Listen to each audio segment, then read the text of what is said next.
Assalamualaikum warahmatullahi wabarakatuh. Saya akan menjelaskan pendidikan dalam bingkai dasar-dasar filsafat serta latar belakang munculnya filsafat-filsafat pendidikan dan perkembangannya. Dengan dosen pengampu Pak Dr. Dadang Rahman Munandar MPD, mata kuliah Filsafat Pendidikan semester 2 tahun ajaran 2020-2021. Tujuan saya membuat video ini untuk memenuhi tugas UTS. Saya Nuraini Setiawati dengan NPM 201063105039 dari kelas 2C Program Studi Pendidikan Matematika Fakultas Keguruan dan Ilmu Pendidikan Universitas Singapura Perbangsa Karawang. Nah, dari materi tersebut saya akan menjelaskan yang pertama dasar-dasar filsafat pendidikan, yang kedua latar belakang munculnya filsafat pendidikan, dan yang terakhir perkembangan filsafat pendidikan. Nah, langsung saja. Dasar-dasar filsafat pendidikan ada 3. Yang pertama ada ontologi. Ontologi adalah bagian filsafat yang paling umum. Ontologi merupakan ilmu yang membahas tentang hakikat sesuatu yang ada, yang bentuk jasmani maupun rohani, sehingga dapat dipercaya masyarakat. Dan yang kedua, epistemologi merupakan cabang ilmu filsafat yang membahas tentang bagaimana proses mendapatkan ilmu pengetahuan dari pendidikan. Dan yang terakhir ada aksiologi, merupakan ilmu pengetahuan yang membahas hakikat nilai yang ditinjau dari kefilsafatan. Aksiologi ini cabang dari ilmu geologi. Nah, selanjutnya ada latar belakang munculnya filsafat pendidikan.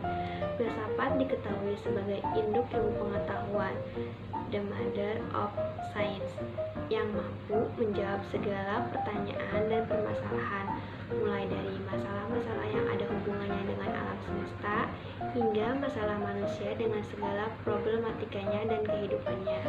Menurut Johann Dewey, seorang filsuf Amerika, filsafat merupakan teori umum dan landasan pertanyaan dan penyelidikan faktor-faktor realita dan pengalaman yang terdapat dalam pengalaman pendidikan.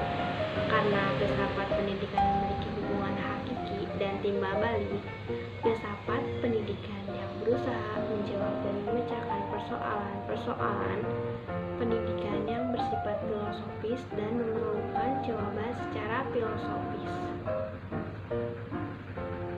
Nah, yang terakhir, perkembangan filsafat pendidikan. Secara garis besar, perkembangan filsafat pendidikan melalui 4 periode, yaitu yang pertama, zaman Yunani kuno.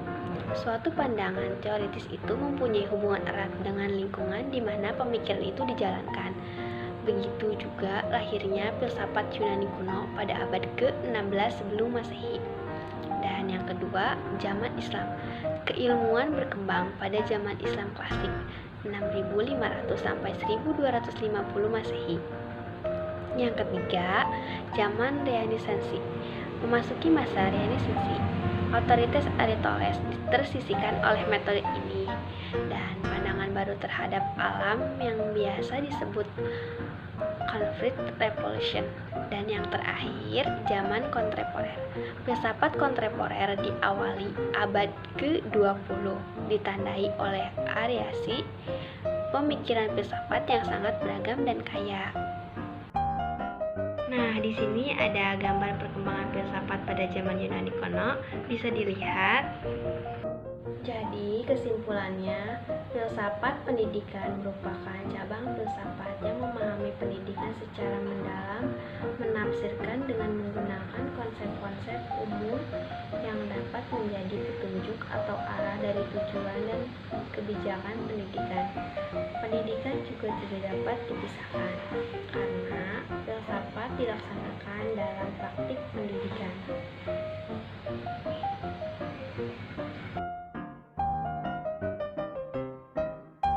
Mungkin itu saja yang dapat saya sampaikan, kurang lebihnya mohon maaf. Semoga dapat bermanfaat.